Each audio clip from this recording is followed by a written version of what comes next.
चलिए शुरू करते हैं। मेरा नाम है सोनू और आज टुडेज टॉपिक है वो सेम रहने वाला है हमारा एसएससी मैथ्स का। ठीक है, जो कि हम रोज 25 क्वेश्चंस करते हैं, मैथ के मॉक टेस्ट करते हैं हम।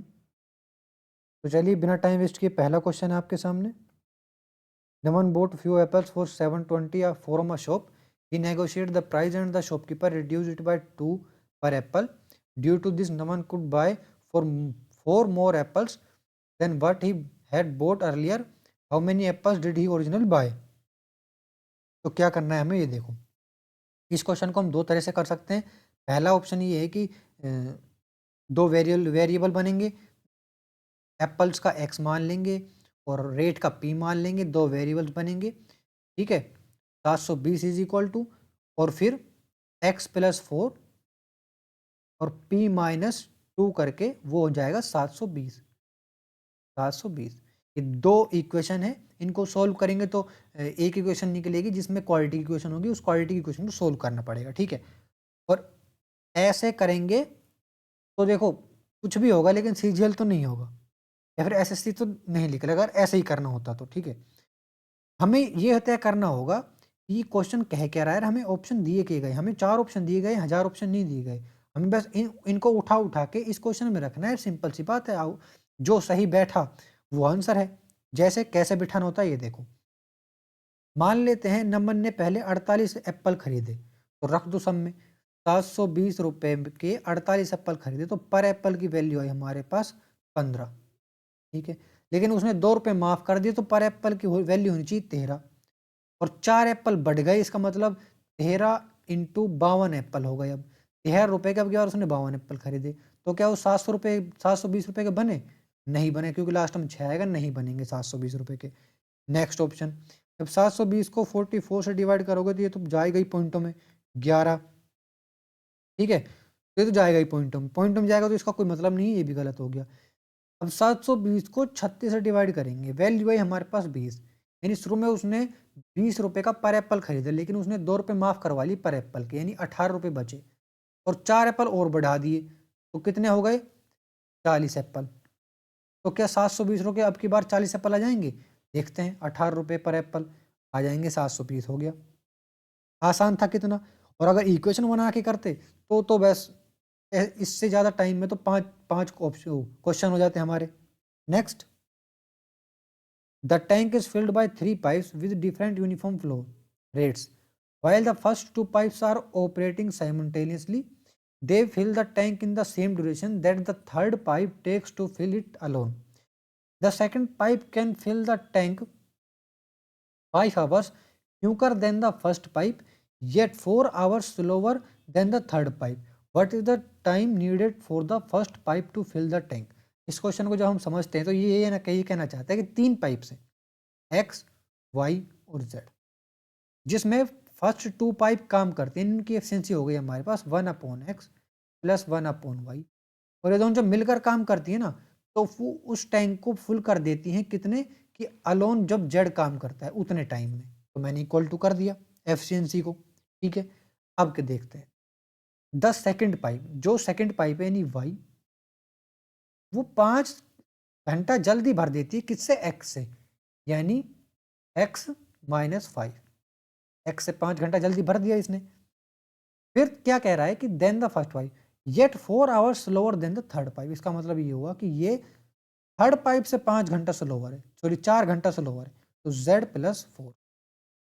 ठीक है, अब यहां पर क्या हुआ, हमें निकालनी किसकी है? हमें एक्स की वैल्यू निकालनी। इसका मतलब ये होगा हमें वाई और जेड एक्स के फॉर्म में लिखना पड़ेगा। तो 1/x प्लस 1/y को लिख सकते हैं x minus 5 is equal to z को हम क्या लिख सकते हैं? जेड को लिख सकते हैं, ये तो z plus 4 is equal to x minus 5 हो गया, क्योंकि वाई की वैल्यू तो ये है ना। अब ये जाएगा हमारे पास, जेड की वैल्यू को लिख सकते हैं हम एक्स माइनस 9। ठीक है, अब देखो ये तो हो गया हमारे पास यहाँ पर x माइनस 5 और यहाँ पर x, तो बचा 2x माइनस 5। ये अपर जाएगा तो यहाँ जाएगा x माइनस 9 और ये इधर जाएगा तो एक्स स्क्वायर माइनस 5।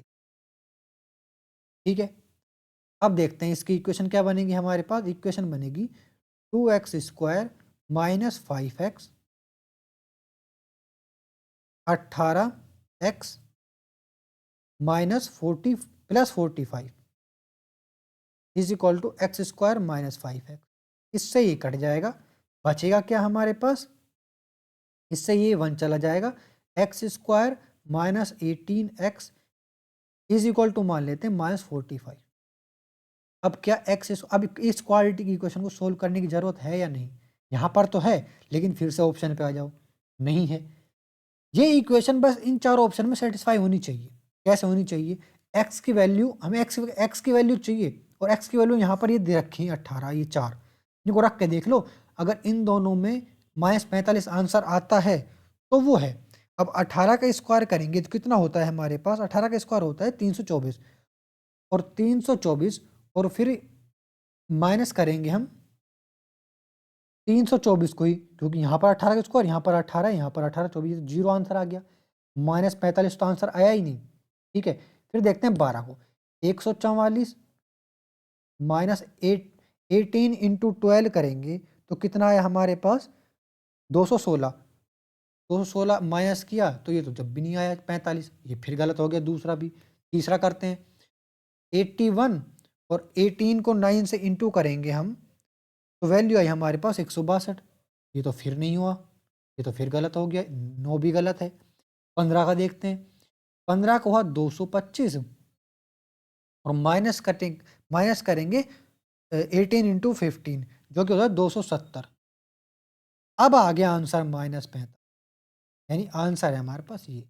इसको सोल्व ही मत करो ना, क्यों इतना माथा पच्ची करनी क्वालिटी की इक्वेशन को सोल्व करने में। ठीक है, next, in a triangle ABC if half of angle A plus B plus C is equal to 120, then the value of 1 upon A angle A is, तो सबसे पहले ये देखते हैं हम, एक ट्राइंगल में जो ABC होता है ना वो 180 होता है। ठीक है, और B प्लस C को हम मान लेंगे 180 माइनस A, रख दो यहाँ पर हाफ A, यहाँ पर लिखा हमने प्लस 180 माइनस A और इज इक्वल टू 120। ए की वैल्यू आई हमारे पास 30, आसान था। Next, Sohan borrows a sum 1,41,545 at the rate of 11 per annum simple interest. At the end of the first year, he repays 25,490 towards return of principal amount borrowed. If Sohan clears all pending dues at the end of the second year, including interest payment that occurred during the first year, how much does he pay at the end of the second year? तो जो ये कह रहा है उसके हिसाब से चलते हैं। ठीक है, जैसे इसने रास्ता दिया है, भाई देखो 1,41,545 को इसने पहले तो 11% के हिसाब से 1 साल के लिए ब्याज दिया, और ब्याज मान लेते जितना भी बना, अभी सोल्व करेंगे जितना भी बना। ठीक है, कितना इंटरेस्ट बना इस पर सोल्व कर लेते हैं हम। ये होगा हमारे पास, अगर मैं इसको 11 से इंटू करूं तो ये जाएगा 5,9,6,551। ठीक है, अब 100 नीचे है तो 2 पॉइंट लगा देते हैं, या फिर इसको लिख सकते हैं 15,570 लिख देते हैं इसको। ठीक है, ये 4 में लगभग 70 ही पहुंच गए। ठीक है, सोल्यूशन आसान करने के लिए, तो 15,000 तो इसका ब्याज बना। ठीक है, अब इसने चुका दिए भाई 25,490 रुपये चुका दिए इसने, 1,41,545 में इसने 25,000 चुका दिए, 25,490 रुपये इसने चुका दिए। बचे कितने हमारे पास, 1,16,055। ठीक है, इतने रुपए बचे। अब इस पर अगले साल का ब्याज लगा देते हैं, 116,055 इंटू 11 इंटू 1 1 साल के लिए अपॉन 100। ठीक है, तो 16,000 सॉरी 1,16,055 को हम 11 से अगर मैं इंटू करूं तो वैल्यू आएगी हमारे पास 5,0,6,6,7 21, ठीक है। अब इसको 100 से डिवाइड किया तो यहाँ पर ये आई वैल्यू 12,766। तो बस इतना ही करना था, ठीक है। क्या करना था, पहले ये रुपए बचे, ये रुपए तो बच गए, 1,16,055 रुपये तो बच ही गए। इसमें से ये वाला ब्याज जोड़ दो 15,570 का, फिर ये वाला ब्याज जोड़ दो 12,766 का। 1,00,000, ये 16,000, ये 15,000, ये 12,000, लगभग जाएगा हमारे पास 1,44,000। ठीक है, दिख बहुत बड़ा रहा है लेकिन है बहुत आसान। नेक्स्ट, ये मैं टेबल गिवन है, हमसे पूछा है wise average speed during the first 5 hours is. तो देखो टोटल डिस्टेंस निकालनी है हमें, 30, 45, 1 2 3 4 5, 5 घंटे की डिस्टेंस निकाली। कितनी आई हमारे पास, 50, ये 90, ये 120 और ये 165। डिवाइड करेंगे कितने से हम, 5 से, ठीक है। Next, express sine 74 plus tan 74 in terms of trigonometric ratios of angles between 0 degree and 45 degree. तो ये तो सिंपल है यार, देखो देखो इसको क्या लिख सकते हैं, साइन को हम लिख सकते हैं sine 90 minus 74 is equal to cos 16।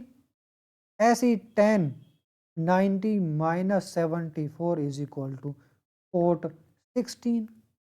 बस इतना सा option. Next, a cuboid of dimensions 50 centimetre, 150 centimetre, 175 centimetre can be divided into how many identical large cubes. देखो सिंपल सा मतलब वो 3D में, ये मैं आपको 2D में बता देता हूँ। एक रेक्टेंगल में से कितने क्यूब निकाले जा सकते हैं, ठीक है।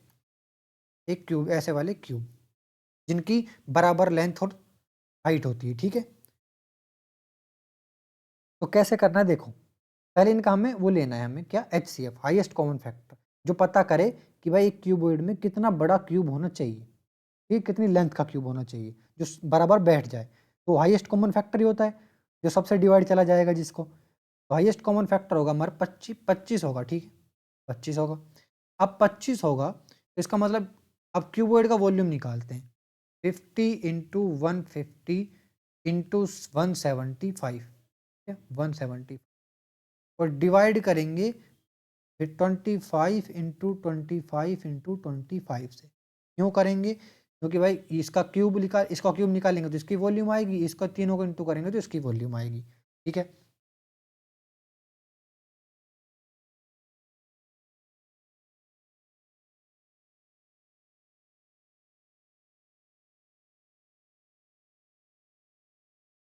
आसान था। नेक्स्ट, एक टेबल है हमें गिवन है जो हमसे पूछा है what is the respective ratio of the dozens of bananas produced by farm M to farm P in the year 2022।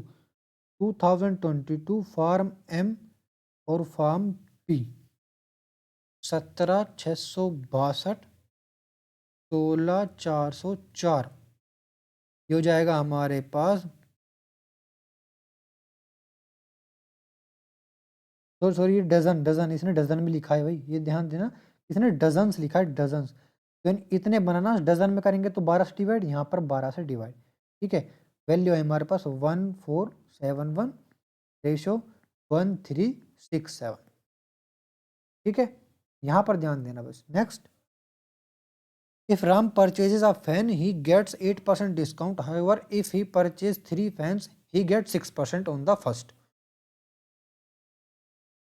10% on the second and 12% on the third.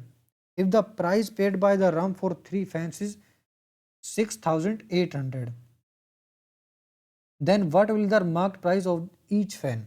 तो देखो अगर राम एक फैन को परचेज करता है तो 8% डिस्काउंट पाता है, और अगर वो 3 फैंस को परचेज करता है तो 6% ऑन द फर्स्ट और 10% on the second and 12% on the third पे करता है। तो वो 3 फैन लेता है, तो इसका मतलब ये हुआ कि फैन तो बराबर रुपए के हुए, एक पर उसने क्या किया कि 6% का डिस्काउंट मिला। तो कितना बचा 94/100। फिर क्या क्या इसने दूसरे पर मिला उसको 10% का डिस्काउंट, यानी 90%। ठीक है, फिर तीसरे पर क्या क्या उसको कितना मिला 88 बचा 12% का डिस्काउंट, और ये मिलकर हो गए 6800। ठीक है, तो हमें इन तीनों को प्लस करके देखना है, 3x की वैल्यू निकालनी। x कॉमन हो जाएगा, सबको प्लस करेंगे, 100 सेम एलसीएम हो जाएगा, ये हो जाएगा हमारे पास 270 272। ठीक है, इज इक्वल टू 6800। आंसर आएगा हमारे पास, इसको मैं मिटा देता हूँ, ये क्या हो गया, आंसर आएगा 6800 डिवाइड बाई 272 इंटू 100। ठीक है, x की वैल्यू आई हमारे पास 2500। ठीक है, ये तो 25 से चला जाएगा ये, तो आंसर है हमारे पास 2500 रुपये। ठीक है, ईच फैन, इसने ईच फैन कहा है, ये ध्यान रखना, सारे फैन मिलाकर नहीं पूछा इसने। Next, a boat can go 54 kilometre upstream in 6 hour if the speed of the stream is 4.8 kilometer per hour, then how much time will the boat take to cover a distance of 279 kilometer downstream? देखो, एक boat है जो 54 kilometre चलती है 6 our में। ठीक है, और उसकी स्पीड होती है x। अब अप स्ट्रीम चलेगी तो स्पीड डिक्रीज होगी, क्योंकि धारा के विपरीत चल रही है, तो माइनस करेंगे 4.8 को, और वैल्यू आई 6 आवर, 6 घंटे में वो पार कर लेती है। अब उसने ये पूछा, यहाँ पर एक्स की वैल्यू निकल जाएगी, एक्स की वैल्यू निकलती, उसने पता क्या पूछा है कि 289 एक्स प्लस 4.8 पूछा। एक्स की वैल्यू निकालनी पड़ेगी हमें यहाँ से निकली तो 54 माइनस 4.8 इंटू 6 डिवाइड बाय 6। ठीक है, सॉरी प्लस, ठीक है प्लस, तो ये जाएगा हमारे पास 9, और ये ऐसे ही चला जाएगा 13.8। तो इस 13.8 को यहाँ पर रख दो, तो वैल्यू आई हमारे पास 18.6, यानी 182 0। ये जाएगा 15 के लगभग, 15 से। Next, P and Q are centers of two circles whose radii are 7 cm and 3 cm respectively. If the direct common tangent to the circle meet PQ extended at A, then A divides PQ। देखो, P and Q are centers of two circles whose radii, देखो ये वाला एक circle, दो वाला दूसरा वाला एक दूसरा सर्किल। ठीक है, ये 7, ये 3। The direct common tangent to the circle meet PQ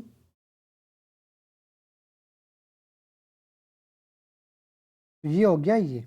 ठीक है, ये 3, ये कितनी है हमारे पास 3, ये 7। अब सिंपल है कि A डिवाइड्स पी क्यू, अब ये P है ये Q है, ये कितने से डिवाइड करती है 7 3 से करती है, और इंटरनली तो करेगी नहीं, एक्सटर्नली करेगी। नेक्स्ट, हमें टेबल गिवन है, उनसे पूछा है if the total exports of all companies together in the year 2013 is 300 lakh, then the profit and loss of all companies together in year 2013 is, assume profit is equal to export minus import। 2013 में ये सारे imports हैं। ठीक है, ये सारे imports हैं, इन सबको प्लस करेंगे और 300 में से माइनस कर देंगे। ठीक है, वैल्यू है हमारे पास, ये हो गया 130 160, और ये हो जाएगा हमारे पास 40 250 265, ये जाएगा हमारे पास 35 लाख प्रॉफिट के साथ। Next, simplify the following expression. ये इक्वेशन है, यहाँ पर एक वैल्यू 1 है, सिंपल है, 3 + 3 9 - 9 9 54। नेक्स्ट, ये हमें फिर से एक टेबल गिवन, हमसे पूछा if Saloni's monthly income is 75,000, how much money does she spend on rent and education.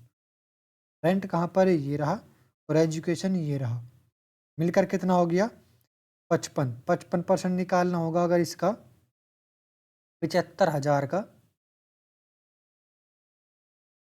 75,000 55% निकालें, दो दो जोड़ से 2 जीरो, 75 इंटू 55 करेंगे तो वैल्यू आई हमारे पास 4125, और एक जीरो है ही हमारे पास। Next, if x plus 1/9x is equal to 3, then the value of 9x square 1/9x square is, इसको मॉडिफाई करना पड़ेगा, x plus 1/9x is equal to 3, यहाँ पर 3 से इंटू कर देंगे और यहाँ पर 3 से इंटू कर, ठीक है।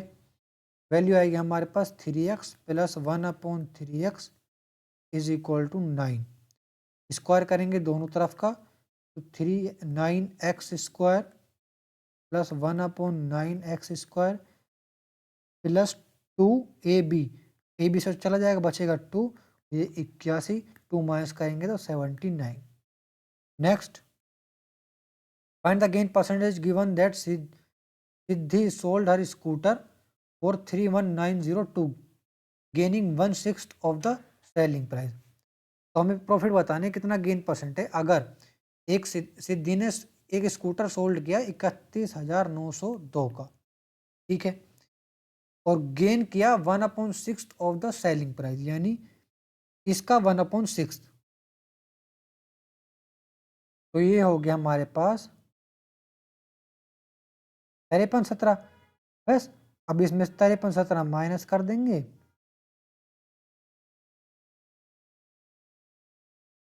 और 5317 कितना परसेंट है वो निकाल लेंगे, कितने परसेंट का इसका प्रॉफिट हो गया। तो वैल्यू आई हमारे पास 26,585 1317 इंटू 100, वैल्यू आई हमारे पास 520। Sorry, next, a class of 30 students appeared in a test. The average score of 12 students is 62 and that of the rest is 74. What is the average score of the class? 30 student एक class में और 12 student की average हमारे पास 62, ठीक है, 12 into 62, और बाकी जो बचे हैं कितने बचे 18, उनकी एवरेज 74, टोटल एवरेज निकाल लें, वैल्यू आएगी हमारे पास 1।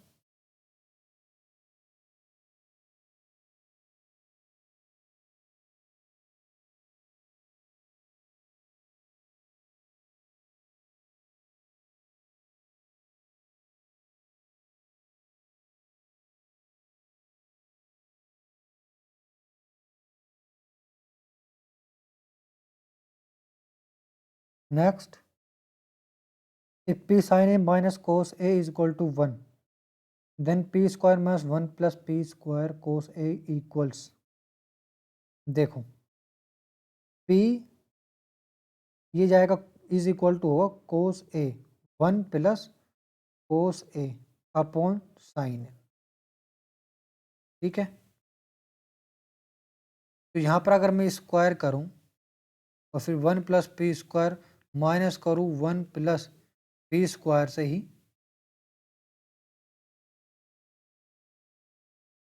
तो 1 प्लस कोस ए अपॉन साइन ए स्क्वायर, ठीक है।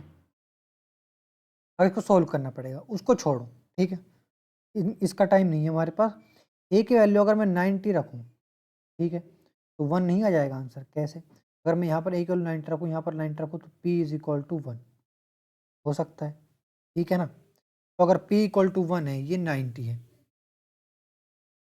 ये तो 0 हो गया, ये p स्क्वायर 1 का स्क्वायर 1 1, इतना आसान था। Next,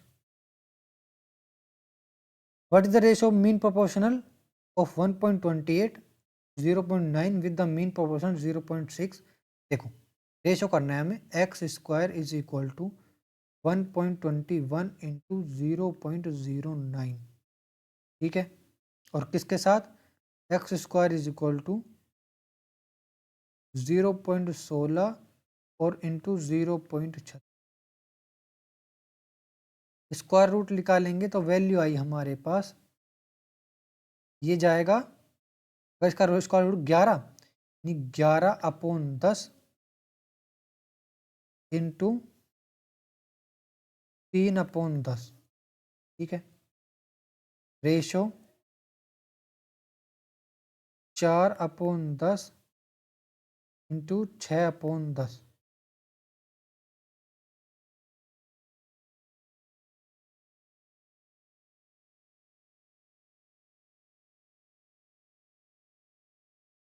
next, replace a that by the smallest digit so that 32356 divisible by 6। अब 6 का डिविजिबल रूट देखो, 6 होता है 2 इंटू 3।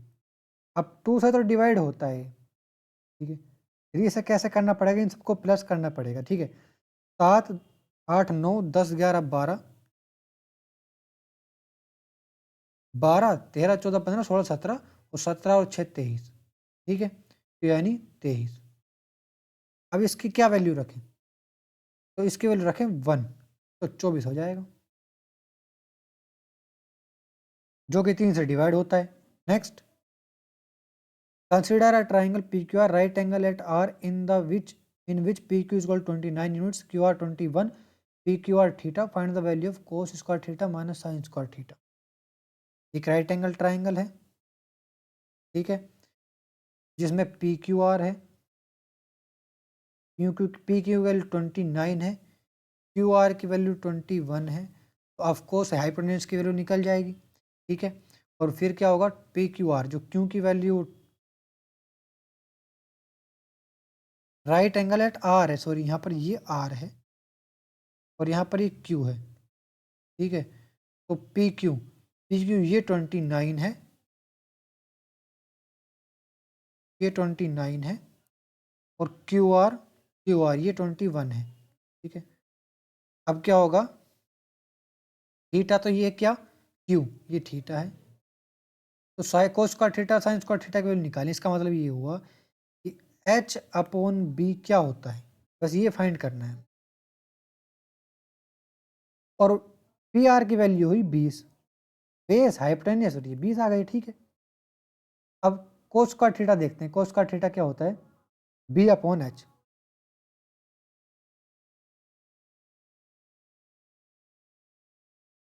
माइनस P/H,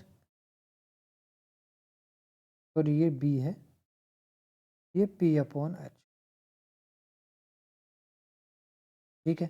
29 स्क्वायर तो सेम टू सेम रख लिया नीचे, ये 21 का स्क्वायर माइनस 20 का स्क्वायर करेंगे तो वैल्यू आएगी हमारे पास 29 का स्क्वायर तो 841 हो जाएगा, ठीक है। 20 का स्क्वायर 400 और 21 का स्क्वायर हमारे पास होगा 441। अब 441 में 400 माइनस करेंगे तो 41। Next, in a triangle LMN angle L is equal to 118, LM is equal to LN, तो N की वैल्यू बताओ, एंगल N की वैल्यू क्या है। 118 180 में 118 माइनस किया तो बचा कितना, 60 62, 62 डिवाइड बाई 2 करेंगे तो हो जाएगा हमारे पास 31। Next, a woman spends 2/3 of her income. If her income increased by 18% and the expenditure increased by 24%, the percentage increase in her saving will be, देखो ये तो सीधा सीधा निकल जाएगा या फिर मैं आपको करके बताता हूँ। देखो 2/3, उसने एक इनकम थी उसमें 2/3 उसने खर्च कर दी, ठीक है। If her income increase by 18%, income है X, 18% इंक्रीज कर दिया इसने, ठीक है। और एक्सपेंडिचर इंक्रीज कर दिया 24% से, increase in her saving will be, तो 100 के बेसिस पे रख लो, मान लेते हैं उसकी इनकम 100 थी, ठीक है, और वो स्पेंड करती थी मतलब खर्च करती थी 2/3, 2/3 इतना इसने खर्च कर दिया। फिर उसकी इनकम 118 हो गई और खर्च उसका बढ़ गया 124%, ठीक है।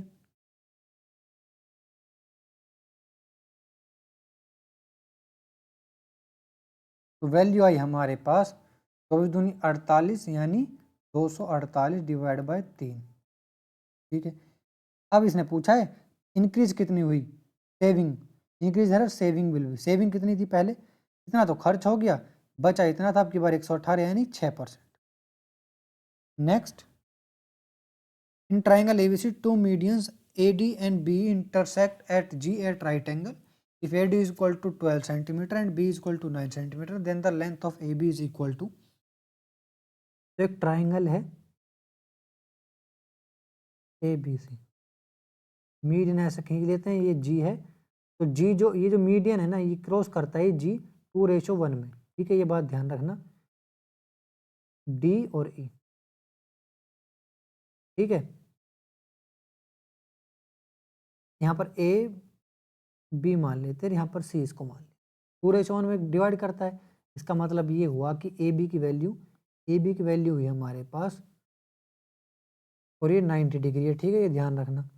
तो पाइथागोरस थ्योरम लगा के AB की वैल्यू आएगी हमारे पास 8 स्क्वायर प्लस 6 स्क्वायर, तो √100 यानी 10।